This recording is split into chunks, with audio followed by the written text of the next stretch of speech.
Kang kula hormati Tua Tamir Masjid An-Nimah, kang kula hormati Tua Ranting NU Desa Toyo Resmi, kang kula hormati bapak-bapak, ibu-ibu, monggo kita sareng-sareng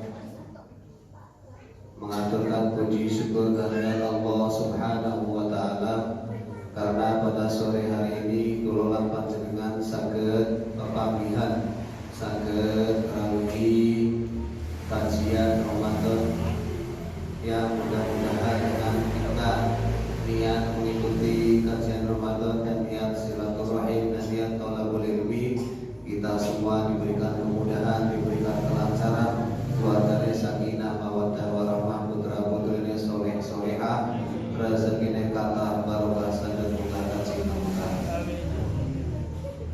Alhamdulillah, salawat serta salam semoga tetap tercurahkan pada Nabi Agung Nabi Muhammad Sallallahu Alaihi Wasallam. Allahumma salli wa sallim wa barik alaihi. Mudah-mudahan kita semuanya telah mendapatkan syafaatnya di yaumil akhir nanti.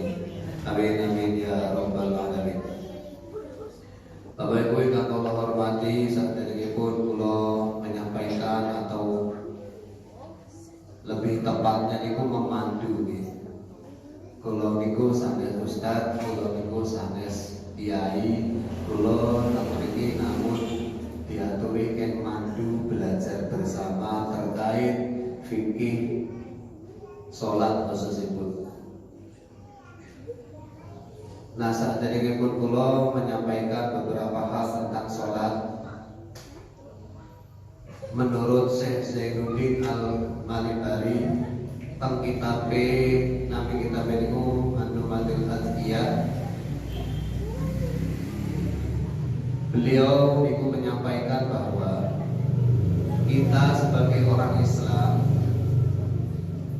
khususnya umumnya sebagai manusia, kita sebagai umat Islam wajib hukumnya untuk belajar, wajib hukumnya untuk sinau, untuk mencari tahu, untuk mencari hal-hal yang belum kita ketahui tentang apa yang diwajibkan. Enten tiga tentang kita ini. Yang pertama, ilmu yang wajib kita pelajari atau wajib kita ketahui adalah ilmu fikih. Ilmu fikih. Karena tentang fikih ini semua tata cara kehidupan kita yang tentang fikih. Mulai panjenengan bangun tidur sampai tidur lagi niku panduane iki lewat ilmu fikih. Sing putra wajib, yang putri juga wajib. Contoh yang anak-anak yang remaja ini misalkan sampun head, berarti harus mempelajari tentang head dan lain sebagainya. Nah itu pentingnya.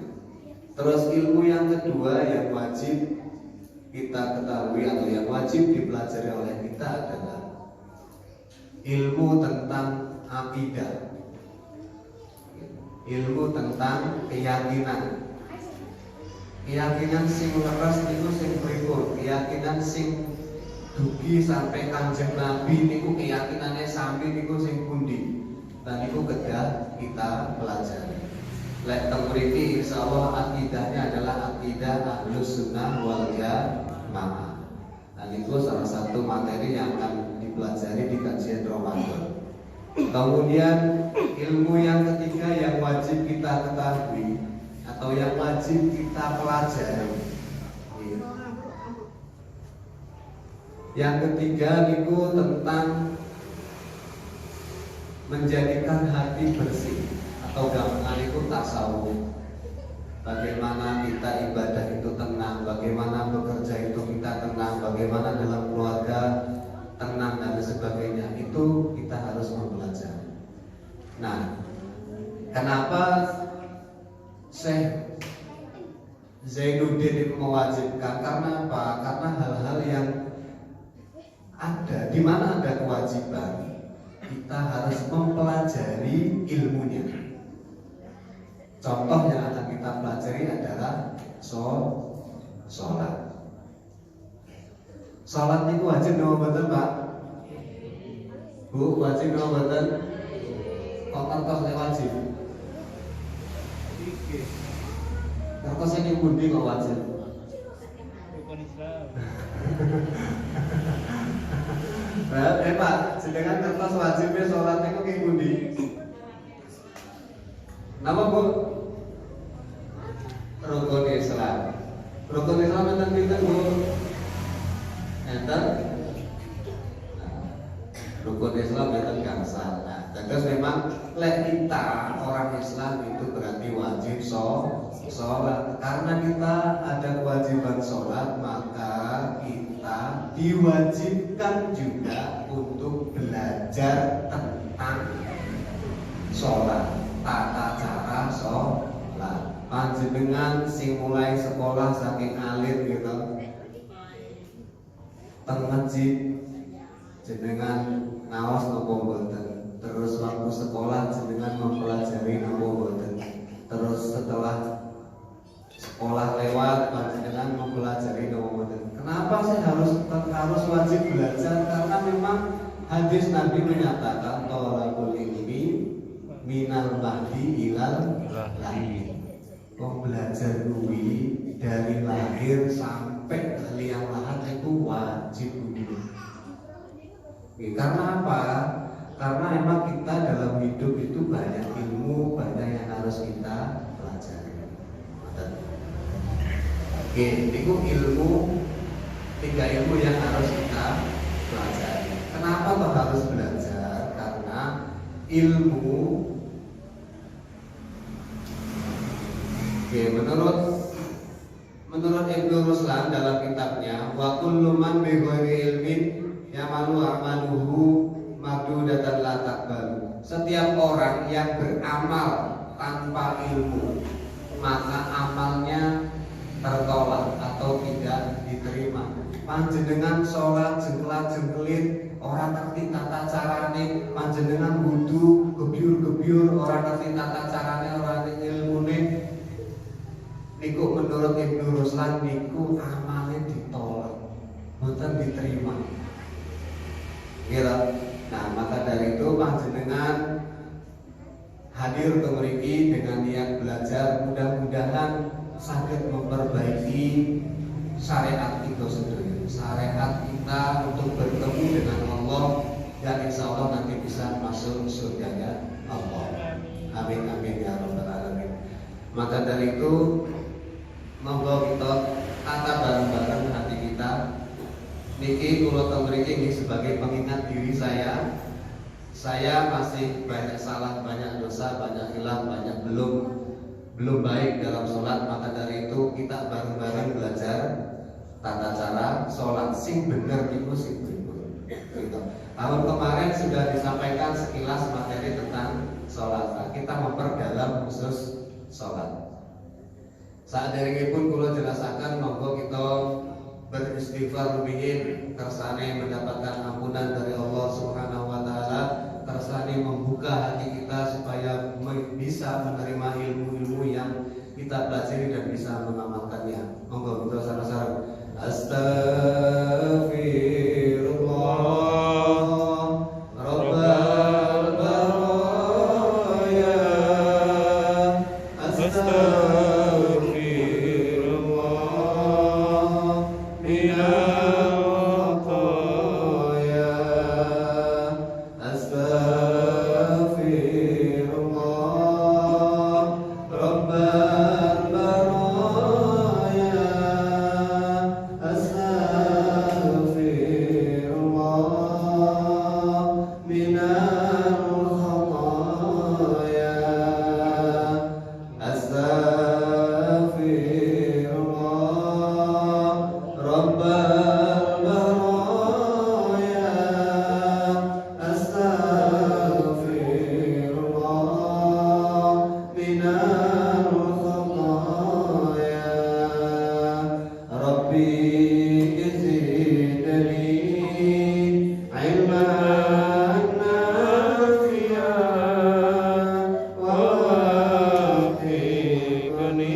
Oke, Bapak Ibu yang kami hormati, untuk materi fikih sholat, kula mengambil di kitab Fathul Qorib karanganipun Ibnu Sujah. Oke, mugi-mugi Syekh Ibnu Sujah dan semua yang terlibat dalam mengarang dan mendistribusikan kitab-kitab bakat amal baik dan mencatatkan dan masuk surga bersama Nabi dan para ulama yang amin amin ya rabbal alamin. Dan mudah-mudahan kita yang pelajari kitab ini mendapatkan manfaat, mendapatkan barokahnya. Amin. Al-Fatihah.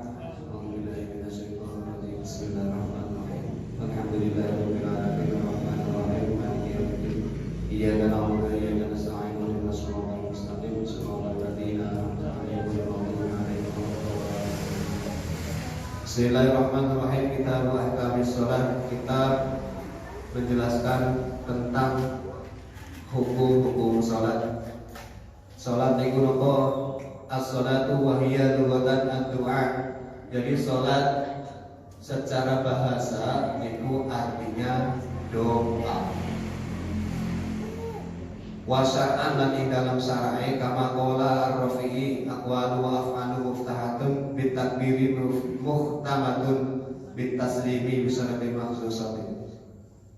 Sedangkan secara istilah salat niku napa? Salat niku menurut Imam Rafi'i ucapan-ucapan dan perbuatan-perbuatan yang dimulai dengan takbir dan ditutup dengan salam disertai beberapa syarat yang ditentukan. Niku artosipun salat. Dados panjenengan niku lek dalam salat niku berdoa. Panjenengan doa napa mawon karena panjenengan niku sedang berhadapan dengan Allah secara langsung mboten Bu? Langsung. Secara khusus untuk bertemu dengan Allah adalah salat. Jadi sholat niku diawali dengan takbir. Takbir niku kalimatnya Allahu Akbar. Nah, mungkin akan dijelaskan bagaimana takbir yang benar, terus kemudian syarat rukunnya seperti apa dijelaskan pada kajian Ramadan ini. As-sholatu mafrudatun. Adapun sholat yang difardukan atau yang diwajibkan kepada kita. Wa fi ba'dil nusakhi shalawatul mafrudatu khamsun yajibu kullu minha di awwali waqtin wujuban wa sa'an. Menurut sebagian keterangan,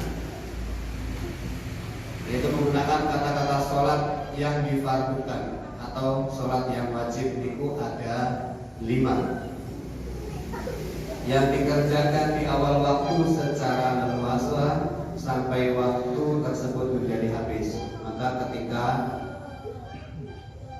ila ayyaqwa minal waqti ma yasauha fayadihu hina itu, maka ketika itu sempitlah waktu untuk mengerjakan sholat.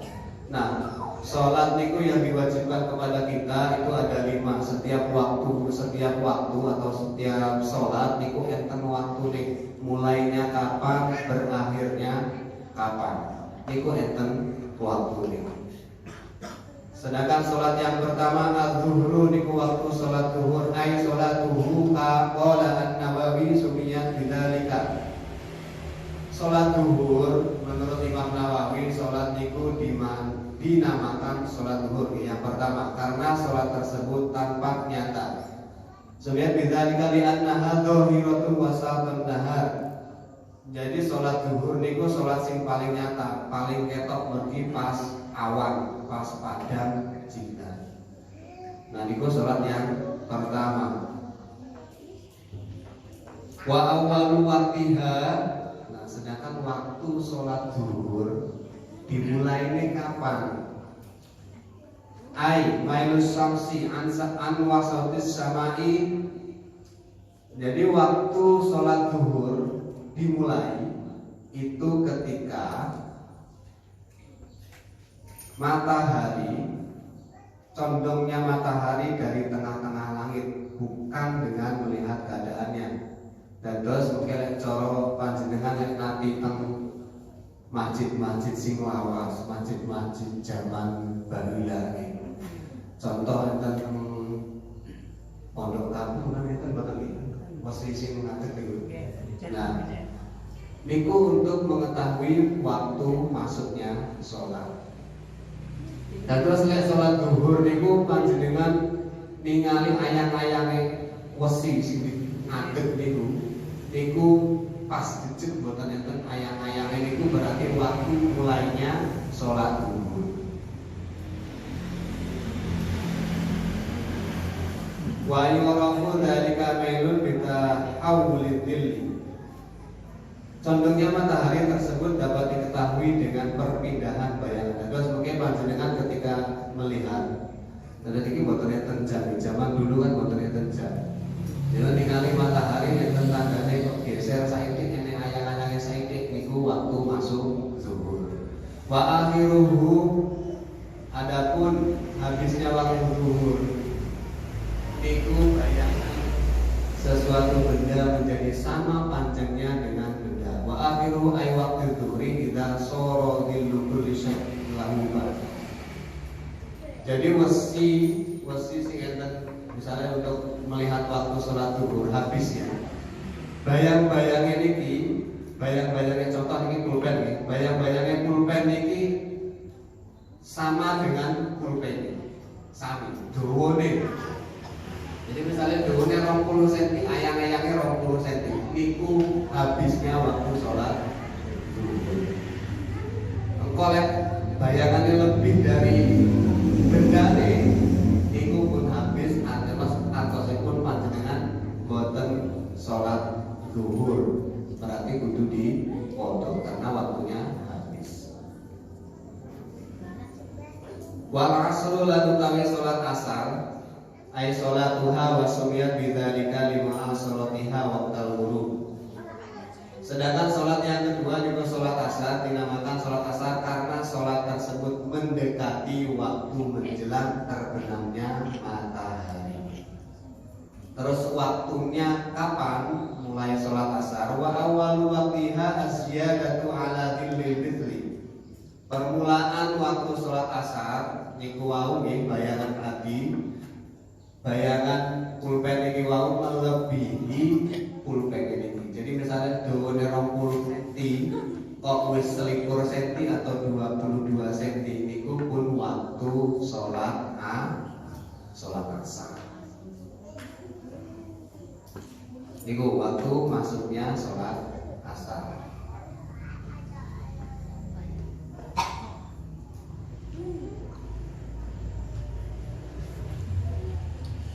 Walil asri khamsu awqatin. Dalam waktu sholat asar ini ada 5 macam waktu. Yang pertama waktu yang utama yaitu mengerjakan sholat asar di awal waktu. Kemudian yang kedua waktu ikhtiar, dan musonif memberi petunjuk bahwa habisnya waktu asar dalam waktu itu sampai bayangan suatu benda itu menjadi 2 kali panjangnya. Jadi untuk waktu sholat asar lek bayangan niku sudah 2 kali lipat niku wis meh entek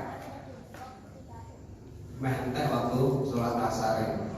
Kemudian yang ketiga awal itu waktu jawaz musannif memberi petunjuk melalui pernyataan bahwa habisnya waktu asar dalam waktu ini ialah sampai terbenamnya matahari. Terus waktunya habis. Ada beberapa versi habisnya waktu sholat asar. Yang pertama tadi bayangan pulpen ini wau itu 2 kali lipat. Terus saya 20 cm bayangannya sampai 40 cm niku waktunya sudah habis. Lek sing stuk niki wau waktu jawabannya adalah sampai terbenamnya matahari. Pendapat yang kedua. Terus pendapat yang ketiga berikutnya waktu jawaz Al-Rabi'u waktu jawaz itu tanpa ada kemakruhan, itu mulai bayangan suatu benda menjadi 2 kali panjang sampai keluarnya mega kuning. Niku sampai itu mega kuning itu masih diperbolehkan. Artinya lek mega kuning berarti habis. Terus waktu khamisu waktu haram. Nah ini waktu haram yaitu mengakhirkan waktu sekitar waktu tersebut sudah tidak dapat dipergunakan untuk mengerjakan sholat. Maksudnya pripun? Maksudnya nek pun muncul mega kuning kok urung sholat asar, wis berarti waktu yang diharamkan untuk sholat. Ataupun pun habis waktunya sudah tidak diperbolehkan sholat asar. Artinya berarti bajunya sudah masuk waktu. Wal maghribu lan sholat kaping 3 niku sholat maghrib. Ai sholatuha wa sumiyat bidzalika li fi'liha waqtul ghurub. Dinamakan sholat maghrib karena sholat tersebut dikerjakan pada waktu terbenamnya matahari. Lalu setelah asar wau sampun mega kuning terus srengenge pun terbenam niku masuk maghrib.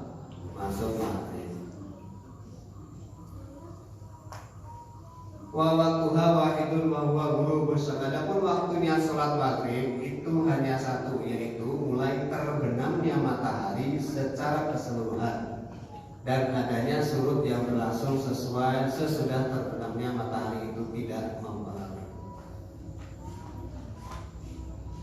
Lalu setelah srengenge niku pun mlebet pun terbenam pun boten enten sampai boten enten bayangan srengenge sama sekali terlangit itu berarti sampai sholat maghrib habis. Nah, sedangkan menurut pendapat Imam Syafi'i qaul yang qadim, kemudian dikuatkan oleh Imam Nawawi bahwa sesungguhnya waktu maghrib itu panjang, yakni sampai terbenamnya mega merah. Terbenam matahari kemudian sampai mega merahnya sudah tidak terlihat, berarti itu waktu maghrib. Tapi walau panjenengan saat ini kan bukan bisa repot itu tentang HP misalnya ada di dewi, tentang masjid itu ada di dewi. Tapi niki sebagai untuk pengetahuan kita sendiri. Terus wal isya lan sholat isya, yakni sholat yang keempat adalah sholat isya. Bika ini mamlulil ismul awalil dolal. Niki sholat isya, sholat yang keempat. Wa sumiyat as-sholatu bidzalika li fi'liha fi. Salat itu dinamakan salat isya karena mengerjakannya di dalam waktu permulaan gelap. Wa awalu waqtiha idza wabasyaqaful ahmar. Adapun permulaan waktu salat isya yaitu mulai terbenamnya mega merah. Lalu setelah salat maghrib ningali langit kok srengenge abang berarti masih maghrib, kemudian mega abangnya hilang berarti mulai masuk sholat isya. Amal baladul ladzi la yajibu fihi syafaq, bagi negara yang tidak terjadi keadaan mega merah terbenam. Dulu memang enten beberapa negara itu tidak ada mega merahnya, tapi di Indonesia insya Allah enten Indonesia itu komplit, insya Allah negara yang paling komplit itu.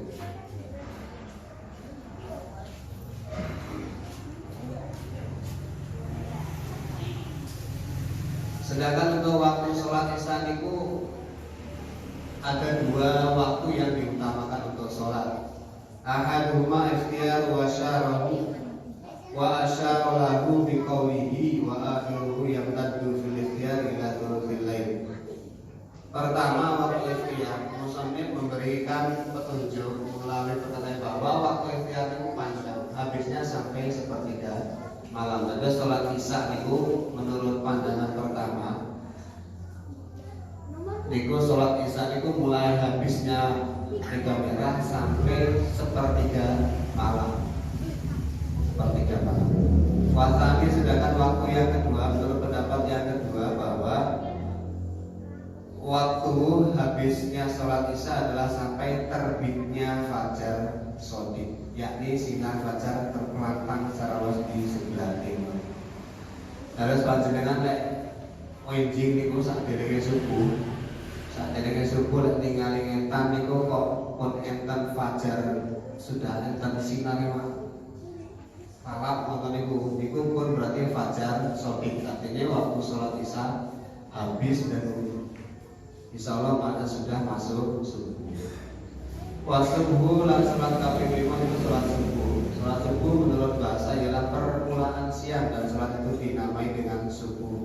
karena mengerjakannya di permulaan siang. Waktu pengerjaan sholat subuh niku enten 5 pendapat nih. Ada 5 pendapat. Yang pertama, waktu utama yang di permulaan waktu. Pokoknya oleh panjenengan pun waktu sholat subuh berarti segera sholat subuh. Itu hal yang utama yang perlu dilakukan. Yang kedua, niku permulaannya ialah terbitnya fajar shadiq sampai dengan keluarnya remang-remang cahaya.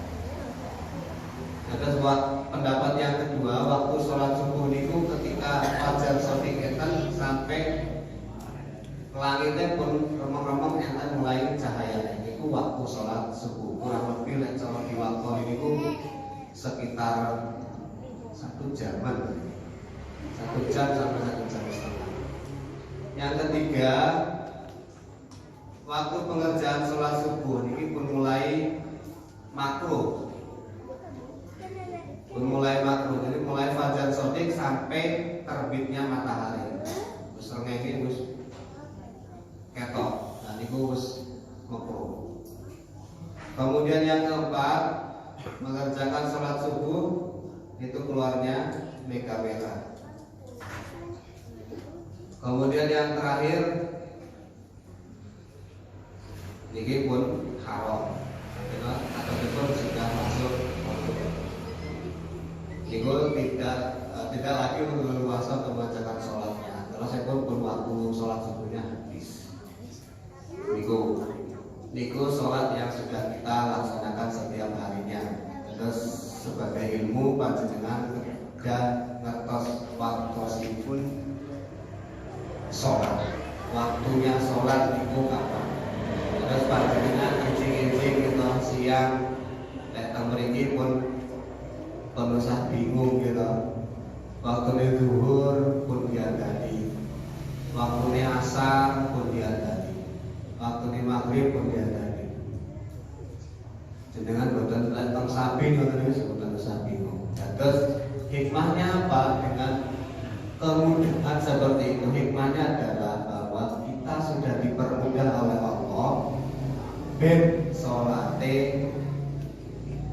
masuk utama waktu niku di awal waktu sampai molor-molor sik cik macul kurang sakare jalan teni luhur atau teni asar cik macul kosek asar jam 4 terus dia jadi gak boleh jam 5 sik nanggung balik mundur wonten terus ya itu berarti masuk. Mudah-mudahan sing tiap-tiap nonton itu dimudahkan oleh Allah untuk bisa lebih istiqomah ibadah. Amin. Lek sing hadir teng mriki kula yakin mboten. Oke, niku salat enten darsa. Wasyaraitu wujubis shalah. Kemudian syarat-syarat wajibnya salat. Salah satu asya'a wonten 3. Yang pertama ahaduha al-islamu, yang pertama agama Islam. Panjenengan kok boten sholat berarti duduk Islam, karena syaratnya wajibnya syarat wajib sholat adalah Islam. Maka tidak wajib bagi orang kafir dan tidak wajib mengulangi sholatnya bagi si kafir ketika masuk Islam. Terus mungkin enten mu'alaf umurnya 20 tahun atau 30 tahun, kecil sampai umur 20 tahun boten sholat. Niku ada modul boten. Karena syaratnya adalah Islam. Jadi sejak lahir niku mu'alaf. Sejak lahir niku kafir atau non muslim niku boten wajib. Adapun wa amal murtadu fatajibu alaihi sholatu wa qadauha in ada ilal Islam. Adapun orang murtad maka baginya wajib mengulangi sholatnya. Jadi misalnya enten tiyang Islam terus murtad medal saking Islam, terus kok dilalah kok 2 tahun kok mlebet malih Islam niku selama 2 tahun itu wajib dikodok, wajib dibaleni salate. Terus niku bentene kafir kali murtad. Wasani lan syarat kaping kali iku al-bulughu balik.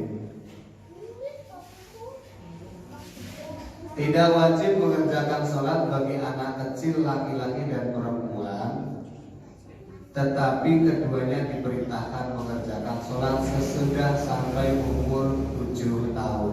Niki menurut Ibnu Suja, jadi mulai diajari diwajibkan sholat 5 waktu itu minimal usia 7 tahun.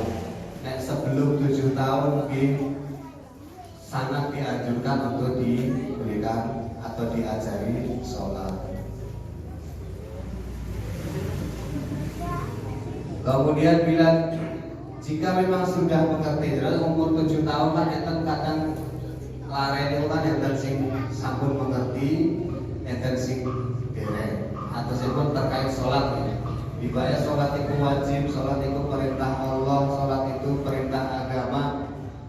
Tapi ada anak yang belum mengetahui perintah sholat itu wajib untuk umat Islam, atau wajib sudah mengetahui sholat itu orang Islam itu ya sholatnya ping 5 dan sebagainya, itu berarti mulai diajari. Nah umur 7 tahun belum ngerti ya berarti wong tuane kudu ngertekne, kudu memberikan pelajaran. Bila tidak maka harus nanti sudah dia mengerti. Apabila keduanya meninggalkan sholat sudah sampai umur 10 tahun maka keduanya harus diberi pelajaran. Hari ini anak 10 tahun kok urung ngerjane sholat, urung terenten sholat, berarti boleh orang tua memberikan pelajaran. Enten di pendapat yang lain niku lek anak usia 10 tahun kok gak gelem sholat, dikongkon sholat ra gelem niku boleh. Nek niki masih halus iki bahasane boleh dikasih pelajaran. Enten pendapat yang lain itu boleh dipukul. Tapi monggo kita sebagai orang tua menjadikan kebijakan masing-masing. Terus yang ketiga, asalisu al-aqlu. Syarat wajib yang ketiga untuk sholat adalah berakal. Lek wong sing gak duwe akal, wong sing gak duwe akal itu kathah macune. Yang pertama karena memang hilang akal, gila, ODGJ dan sebagainya. Niku buatan wajib sholat. Nah terus misalkan tidur keturun hilang. Tidur itu sama dengan hilang akalnya karena tidak sadar. Tapi kita mereka yang dimaksud berakal dan tidak berakal adalah gila dan tidak gila.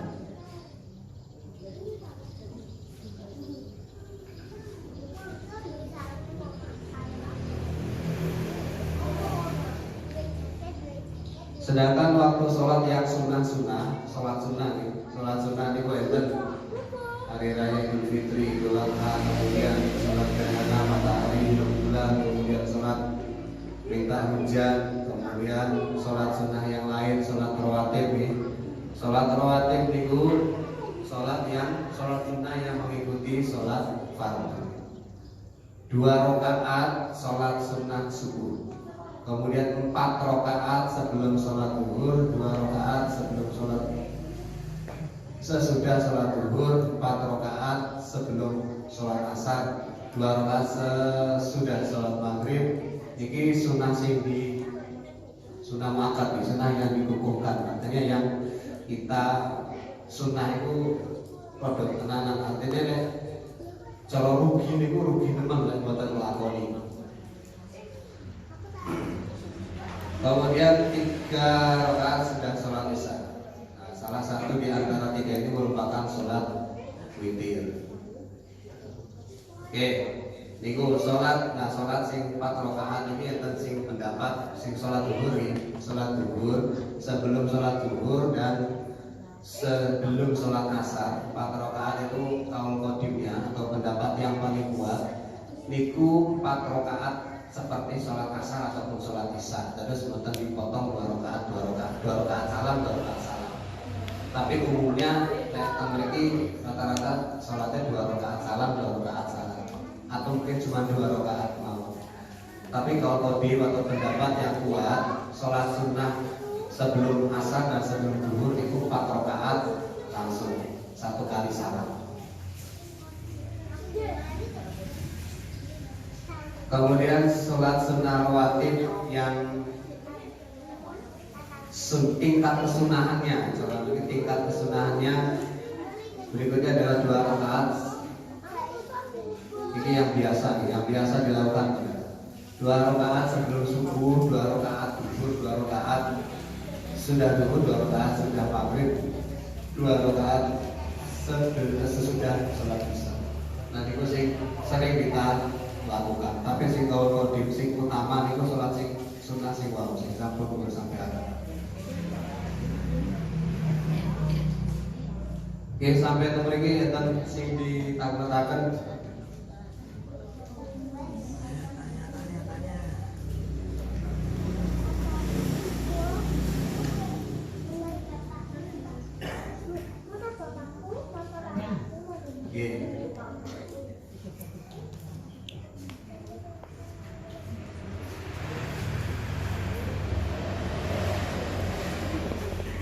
Assalamualaikum warahmatullahi wabarakatuh. Waalaikumsalam. Yang saya mau tanyakan itu suatu ketika saya menjalankan sholat sendirian. Dan setelah saya itu satu rakaat sudah saya jalankan, dapatkan 1 rakaat, terus tiba-tiba ya di belakang saya mengikuti sholat dengan berikan isyarat nyablek atau bahasanya apa ya, jabir. Nah, kesan itu pripun ya? Apa tidak ada isyarat yang lain selain itu untuk memberikan tahu kepada imam bila syarat itu diikuti atau berjamaah? Dan itu juga bagaimana ya hukumnya? Mas Nawajar. Kalau teman-teman mengusul atas pencerahan. Assalamualaikum warahmatullahi wabarakatuh. Waalaikumsalam. Oke, itu berarti maksudnya ke sholat jamaah. Memang isyarat yang paling mudah nih. Kemudian yang paling dianjurkan, yang paling disenangkan para ulama nih, itu capek. Kalian itu itu pripun? Hukumnya boleh. Lagi misalnya buat nyampe itu pripun? Buatan itu Pak aku jamaah. Enggak mungkin. Oke, buatan katanya kok buatan yang bisa ramai juga nih, selain nyampe aja nih. Tapi kalau nyampe ojo banter-banter, kaget sama banter. Oke, jadi memang untuk hukumnya untuk misalkan makmum masbuk ya berarti itu ya karena kan kesunahannya sholat berjamaah itu kan lebih baik atau pahalanya sholat jamaah itu kan lebih baik. Tapi misalkan di dalam biasanya nonton itu di perjalanan atau di masjid. Oke, di luar perjalanan biasanya apa dijawil. Dan itu memang hukumnya boleh, karena kesunahannya jamaah itu lebih Soro ya cuma ada bel jamil biasanya lah Jawa teman-teman digawapok woi jamaah boten napa memang nggih ngoten isyaratnya nggih namung niku lentune niku mboten enten mosok ditepuki mosok arep dibekoke kan nggih nanti kita bahas lebih mendalam di bagian bab sholat jamaah. Oke, aku baru akan cerita.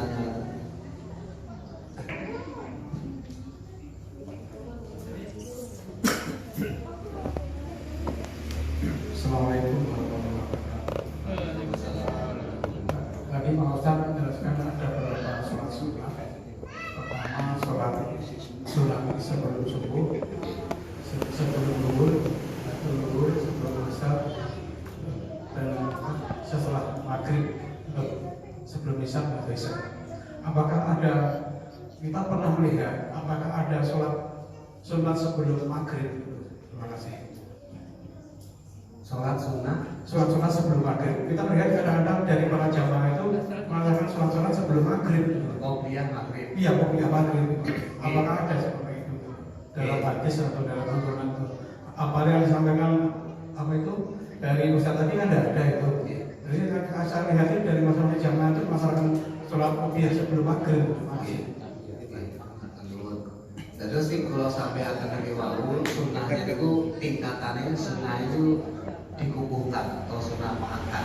Jadi sholat sunnah rawatib yang dikukuhkan, yang dikuatkan. Artinya cara Kanjeng Nabi ngelakuin itu lebih banyak sholat sunnah niki daripada sholat sunnah sholat sunnah sebelum maghrib ya qobliyah maghrib.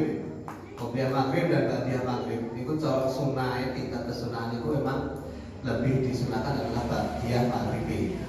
Tapi sholat sunnah qobliyah maghrib ini nopo enten boleh. Tapi atas itu tingkat kesunahannya lebih rendah daripada sholat sunnah setelah maghrib atau ba'diyah maghrib. Terus boleh, hukumnya sunnah, tetap sunnah. Nih, terus niku jawabannya. Nanti.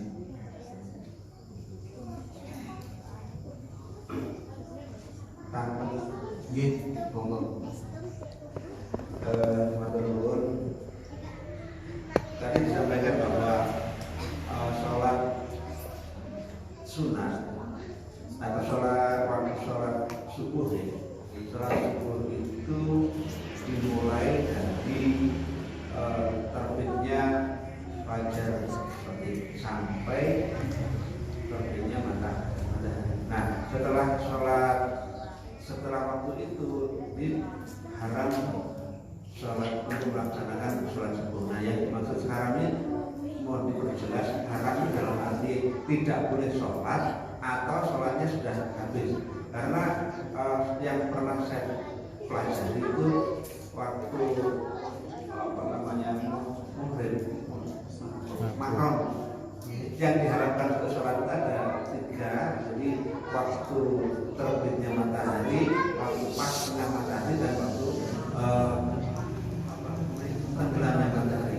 Nah, ini yang mohon diperjelas haramnya dan haram yang dalam hal yang seperti apa. Yang kemudian saya pernah ditanya oleh seseorang yang pada waktu itu saya juga tidak bisa menjawab, karena yang dipahami setelah sholat subuh atau sholat asar itu sudah tidak boleh lagi melaksanakan sholat. Tapi ada seseorang yang menjalankan sholat. Nah, ini saya ditanya oleh orang Yunan.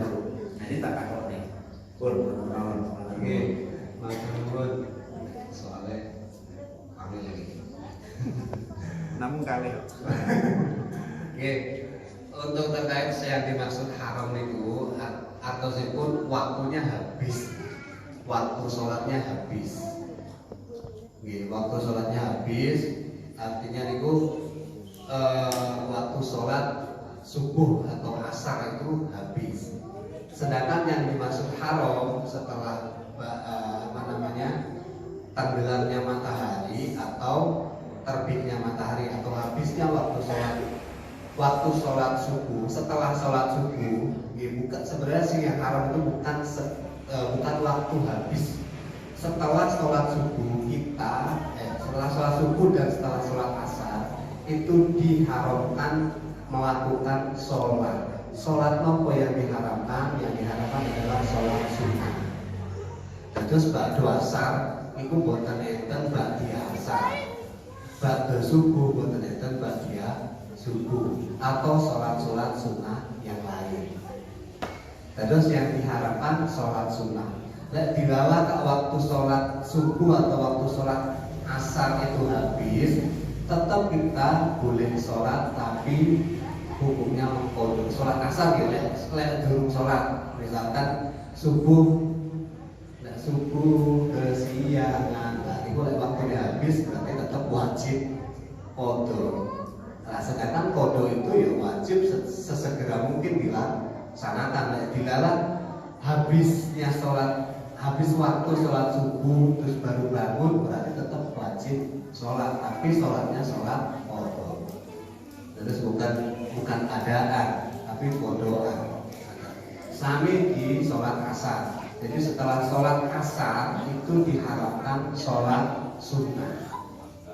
Bukan enten sholat ba'diyah asar itu boleh enten, atau sholat sunnah yang lain. Beda lagi ketika ada insidental. Contoh sholat mayit asar. Gitu. Terus kita dalam perjalanan misalkan mampir ke masjid, pengen tahiyatul masjid, boleh nggak Ibu? Setelah kita sudah sholat asar nih, setelah sudah sholat asar, kok dalam perjalanan misalkan kebelet misalkan pengen masjid itu sesat tahiyatul masjid, itu boleh dong betul? Pak, asal loh betul.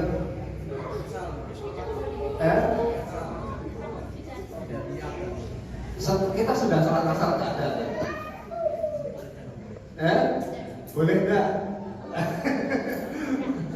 Nah, ibu-ibu enggak boleh, bapak ibu boleh. Kita keadaannya sudah sholat asar, terus mungkin dalam perjalanan mungkin mampir, terus ada masjid kok paling apik karena masjidnya pengen noleh dapat pahala sholat tahiyatul masjid. Boleh boleh. Asal betul tuh.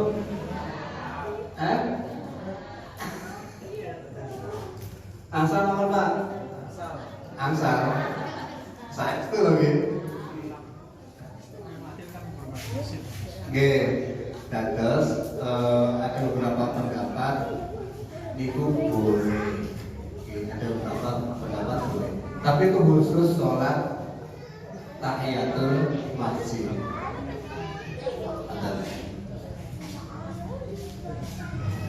Oke. Ada lagi yang ditanyakan? Tadi yang disampaikan setelah sholat asar itu, misalnya ternyata saya sendiri punya bukan sholat karena lain misalnya sakit, jadi dari sholat asar kemudian sholat pagi mengkodok boleh. Sholatnya 100 tahun yang lalu kan. 100 tahun mengkodok ya. Apa yang perlu kelingan? Timbang kelingan kan. Boleh lek sholat fardu tingkatannya kodok, ya nggak boleh sholat sunnah. Tapi sing sholat niki wau, sholat tahiyatul masjid daripada ragu gitu. Sholat ya. Ustaz apa-apa gitu. Oke, tapi ada yang membolehkan. Ada yang membolehkan. Oke.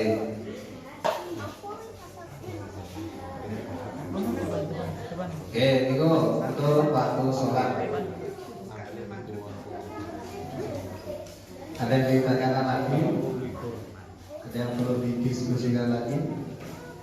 Bahkan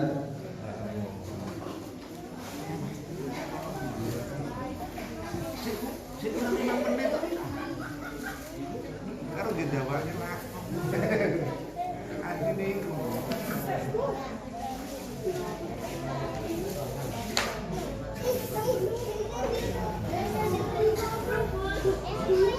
Bang.